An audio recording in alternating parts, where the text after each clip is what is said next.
allahayow caadilow cududaad iga beertiyo cadkii aan ka soo go'iyo xasin maayo waalidkay intuu caqligaygu joogo aabbo intaad cududaad iyo caqligaaga iigu maashay intaad caqabada nololeed iyo culays weyn iga qaaday damiir caafimaad leh baa tabaya cabashadiyo xaalka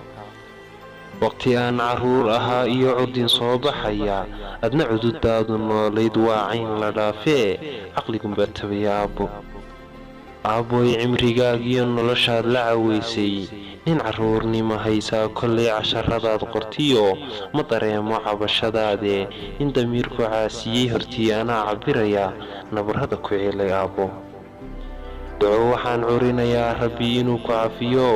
cadaabaha kaa duwo inta jannada calfatiyo inta guusha curisay caadil kaa dhigee ifka cisi ku noolow aakhirana carradii jannada